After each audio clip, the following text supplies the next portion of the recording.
Breaking news में बड़ी खबर आपको बता दें, आज से यूपी विधानसभा और विधान परिषद का शीतकालीन सत्र शुरू हो चुका है। और आपको बता दें कि इस सत्र से पहले ही सीएम योगी ने एक संबोधन दिया, जहां पर उन्होंने साफ तौर पर कहा कि कोडीन का मामला हो या एसआईआर का मामला, उस सब पर हम चर्चा करेंगे और उसके लिए हम बिल्कुल तैयार हैं। आज से सत्र में चर्चा होगी कोडीन से लेकर एसआईआर के मुद्दे पर। यहाँ पर 8 प्रस्ताव भी जारी किए जाएंगे। तो क्या कुछ होने वाला है बताएंगे आपको। मेरे साथ मौजूद है मेरे सहयोगी हर्षी। सर, सबसे पहले बात करें कि कोडीन का मामला उठने वाला है, क्या ये पूरा मामला, और सत्र में आज क्या कुछ होने वाला है, अखिलेश यादव के क्या मुद्दे तैयार हैं? देखिए, आज से लेकर 24 दिसंबर तक ये शीतकालीन सत्र चलेगा, जिसकी शुरुआत हो गई है।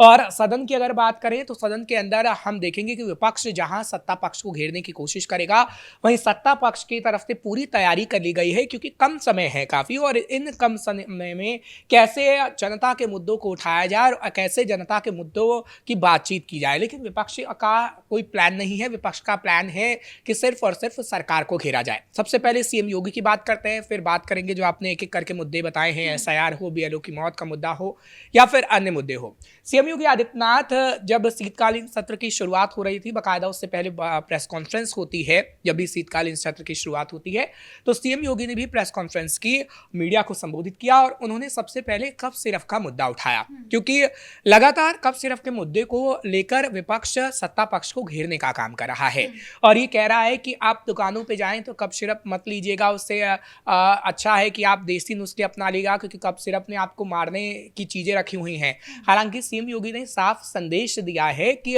कफ सिरप मामले में जो भी दोषी होगा उसे कठोरतम कार्रवाई उस पर की जाएगी, उसे जेल में डाला जाएगा। और सीएम योगी की तरफ से यह भी कहा गया है कि जो विपक्ष एक नैरेटिव फैलाने की कोशिश कर रहा है, नैरेटिव गढ़ने की कोशिश कर रहा है, वो जनता भी समझती है।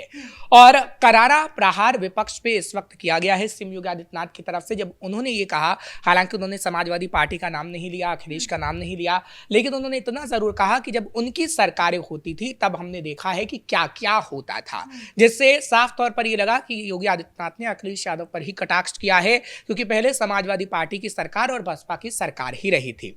चलिए, ये तो बात हुई संबोधन की, जो योगी आदित्यनाथ ने संबोधन किया है। अब बात करते हैं सदन के अंदर की, क्योंकि सदन के अंदर 24 तारीख तक काफी हंगामा बरपने वाला है, जिसकी शुरुआत आज से हो गई है। क्योंकि अखिलेश यादव की जहां तक हम बात करते हैं, इससे पहले 2 दिन पहले जब उनकी तरफ से प्रेस कॉन्फ्रेंस की गई थी, तब शीतकालीन सत्र के मुद्दे पर उनसे सवाल पूछा गया था।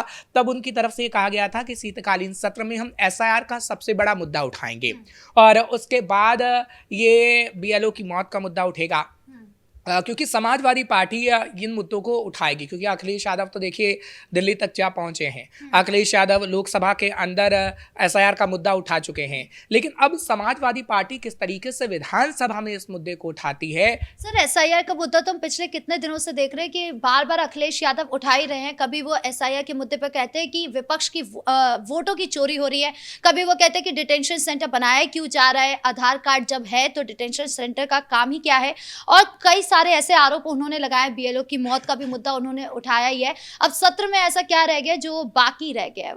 देखिए, अखिलेश यादव इन सब बातों को हालांकि सदन में कह चुके हैं लोकसभा के अंदर, लेकिन बात अगर माता प्रसाद पांडे की करें, जो कि विधानसभा के अंदर बोलेंगे, उनकी तरफ से इस मुद्दे को खास तौर पर उठाया जाएगा। एसआईआर के मुद्दे को इसलिए उठाया जाएगा क्योंकि अखिलेश यादव बार बार ये कह रहे हैं, समाजवादी पार्टी ये कह रही है कि एसआईआर इसलिए लाया गया है ताकि हमारे लोगों के वोट काट दिए जाएं।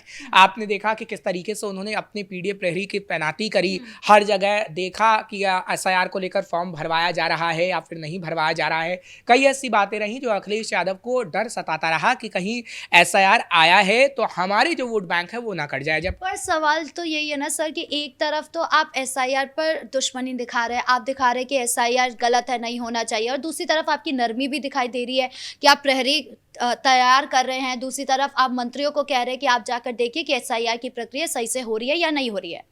बिल्कुल, देखिए, ये इसलिए हुआ है क्योंकि बिहार के अंदर ये वाला मुद्दा नहीं चल पाया है और अखिलेश यादव ये जानते हैं कि आप अगर बार बार इस मुद्दे को उत्तर प्रदेश में भी उठाने की कोशिश करेंगे तो ये मुद्दा उतना हावी नहीं हो पाएगा, क्योंकि बिहार में लगातार एसआईआर के मुद्दे को उठाने की कोशिश की गई थी।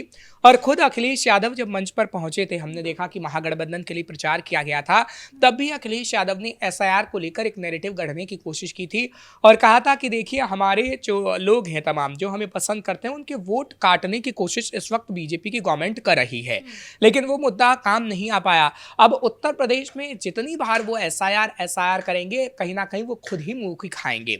लेकिन विधानसभा सत्र में अखिलेश यादव की पार्टी के नेता क्या कुछ कहते हैं, माता प्रसाद पांडे की तरफ से क्या कुछ कहा जाता है, ये तो खैर वक्त ही बता पाएगा। लेकिन हाँ, बीएलओ की मौत का मुद्दा भी एक बड़ा मुद्दा होगा, क्योंकि इससे पहले अखिलेश यादव की जो प्रेस कॉन्फ्रेंस हुई थी, उन्होंने बीएलओ की मौत का मुद्दा उठाया था कि बीएलओ पर इतना प्रेशर दिया गया है कि वो आत्महत्या तक कर रहे हैं। क्या योगी आदित्यनाथ उनके परिवार को संरक्षण देंगे? क्या योगी आदित्यनाथ की तरफ से उनके परिवार को जिंदगी भर का सहारा दिया जाएगा? ये मुद्दा अखिलेश यादव की तरफ से उठाया गया था। और आप देखिएगा, जब विधानसभा सत्र की शुरुआत हो गई है तो ये हंगामेदार रहने वाला होगा 24 तारीख तक। अच्छा सर, आपको लगता है कि ये जो मुद्दा उठा रहे हैं एसआईआर का, ये कोई काम करने वाला है? क्योंकि हमने बिहार विधानसभा चुनाव में देखा कि किस तरीके से राहुल गांधी हो या तेजस्वी यादव ने इस मुद्दे को तो उठाया, लेकिन कुछ काम नहीं किया। क्या रिजल्ट आया सबने देखा। अब यही चीज अखिलेश यादव करने की कोशिश कर रहे हैं यूपी के विधानसभा चुनाव में, लेकिन ये काम करेगा या नहीं करेगा, ये एक बड़ा सवाल है। देखिए, राजनीति की अगर बात करें तो राजनीति सत्ता पक्ष भी करती है और विपक्ष भी करता है। विपक्ष के अपने मुद्दे हैं, सत्ता पक्ष के अपने मुद्दे हैं। सत्ता पक्ष अगर सीएम योगी की बात करें तो सीएम योगी आदित्यनाथ ने अपने मुद्दों को पहले से ही डिसाइड किया हुआ है, क्योंकि वो एक तो अपराधियों की बात करेंगे ज़्यादातर, कब सिर्फ का मुद्दा भी होगा और साथ साथ हिंदुत्व का मुद्दा होगा। क्योंकि आपने पिछला जो विधानसभा सत्र देखा था उसमें संभल का जिक्र किया गया था, उसमें हिंदुत्व का जिक्र किया गया था। और इस वक्त भी, हालांकि बहुत कम समय है इस शीतकालीन सत्र में, 24 तारीख तक ही शीतकालीन सत्र चलेगा, लेकिन हिंदुत्व की बात इसमें भी होगी। और कहीं ना कहीं विपक्ष को एक आईना दिखाने की कोशिश की जाएगी कि देखिए, हम हिंदुत्व को लेकर काम कर रहे हैं, जो साक्ष्य आपने छुपाने की कोशिश की वो हमने उजागर कर दिया है। तो कहीं ना कहीं ये सत्ता पक्ष के मुद्दे रहेंगे। सत्ता पक्ष अपने आप को लोगों के सामने ऐसे पेश करने की कोशिश करेगा कि उन्होंने बाकायदा काम किया, और जाहिर सी बात है सीएम योगी आदित्यनाथ ने जो काम किए हैं वो विधानसभा के अंदर वो दिखाएंगे जनता को, और वो होना ही है।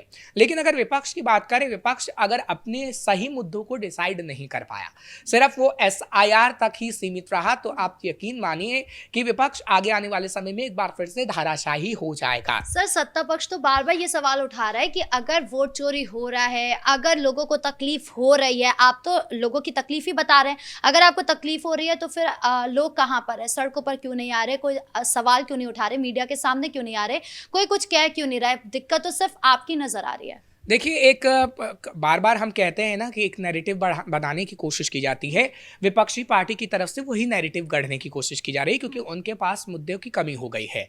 मुद्दे उनके पास कौन हो गए हैं? आप देखिए कि कौन सा मुद्दा छूटा है। अयोध्या में राम मंदिर बन गया है, विकसित कितना उत्तर प्रदेश हो रहा है, कितने लोगों को रोजगार मिल रहा है, हिंदुत्व के मुद्दे पर योगी आदित्यनाथ काम कर रही है, मुसलमानों का कितना विकास उत्तर प्रदेश के अंदर हुआ है।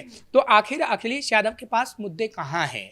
लोकसभा चुनाव में उनका एक जरूर तुक्का लगा कि उन्होंने संविधान को खत्म करने की बात कही कि सत्ता पक्ष अगर केंद्र में आएगा तो संविधान को खत्म कर देगा, लेकिन वो उनका नैरेटिव था और अब उस नैरेटिव को जनता समझ चुकी है। अगर ऐसा ना होता तो उपचुनावों में नहीं होता कि अखिलेश यादव की पार्टी हार जाती कुंदरकी जैसे इलाके में, जहां पर मुसलमानों की संख्या ज्यादा है।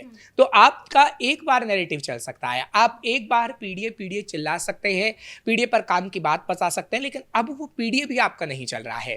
तो जनता की नजर इस विधानसभा के शीतकालीन सत्र पर इसलिए होगी कि वो विपक्ष को देखेगा कि विपक्ष क्या मुद्दे उठाएगा, सत्ता पक्ष से क्या सवाल पूछेगा। क्योंकि देखिए, मीडिया के सामने आके अखिलेश यादव काफी हो हल्ला करते हैं, लेकिन समाजवादी पार्टी विधानसभा के अंदर आखिर क्या कुछ कहती है, इस पर सबकी नजरें रहेंगी। क्योंकि देखिए, विधानसभा के अंदर आपकी पार्टी के विधायकों को इसलिए भेजा जाता है ताकि आप जनता के मुद्दों को उठाइए, और अगर सत्ता पक्ष कोई गलती कर रहा है तो आपका काम होता है कि आप उसे टोकें, आप उनसे सवाल पूछें, लेकिन बेतुके सवाल नहीं, आपको वाजिब सवाल करने होंगे। और अगर आपने वाजिब सवाल किए तो जनता भी समझेगी कि समाजवादी पार्टी वाजिब सवाल कर रही है, समाजवादी पार्टी हमारे मुद्दों को उठाना चाहती है और समाजवादी पार्टी को हम आगे वोट कर पाएंगे। सब वाजिब सवाल तो पूछना ही पड़ेगा, क्योंकि हम जो देख रहे हैं कि सत्र का वक्त काफी कम है, उसमें भी 2 दिन सत्र नहीं चलने वाला है।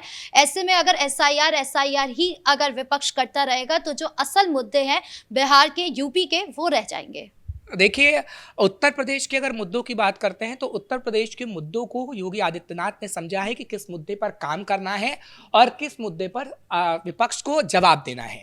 अगर ऐसा ना होता तो अभी जो हमने खबर बताई कि अखिलेश यादव ने शीतकालीन सत्र के दौरान ही जब प्रेस कॉन्फ्रेंस की है, क्योंकि शीतकालीन सत्र के पहले प्रेस कॉन्फ्रेंस होती है और उसकी ही हमने खबर बताई थी, तो वो कब सिर्फ के मुद्दे को ना उठाते, क्योंकि कब सिर्फ के मुद्दे को लेकर बार बार विपक्ष हमला बोल रहा है और योगी आदित्यनाथ की तरफ से साफ कह दिया गया है कि कोई भी आरोपी होगा तो उसे बख्शा नहीं जाएगा। उसे लेकर लगातार गिरफ्तारियां भी हो रही है। वही विपक्ष को आप देखिए, सदन में जाने से पहले ही उन्होंने जवाब दे दिया। उन्हें पता था कि विपक्ष ये सवाल उठाएगा तो इसका जवाब उन्होंने बाहर ही दे दिया और अंदर जाकर भी उनके सारे जवाब तैयार हैं। आप देखेंगे कि आगे आने वाले समय में 24 तारीख तक योगी आदित्यनाथ के पास इतने जवाब होंगे कि शायद विपक्ष सवाल पूछने के लायक ही ना बचे। जी, इस मुद्दे पर ज्यादा जानकारियों के लिए आपका बहुत बहुत धन्यवाद। तो कुल मिलाकर शीतकालीन सत्र की शुरुआत आज से हो चुकी है। 24 दिसंबर तक ये चलने वाली है। 2 दिन के इसके बीच में सत्र बंद भी रहेगा और ऐसे में कोडीन से लेकर एसआईआर के मुद्दे पर चर्चा होगी। साथ ही 8 प्रस्ताव भी जारी किए जाएंगे जिस पर बातचीत होगी, चर्चा होगी और उसको बिल में कन्वर्ट किया जाएगा। अब इसमें क्या कुछ होता है सत्र के बीच में, अखिलेश यादव कौन से मुद्दे उठाते हैं, ये सब अभी देखना बाकी है। ब्रेकिंग न्यूज में इतना ही। कैमरा पर्सन राजकुमार के साथ मैं राधिका राज।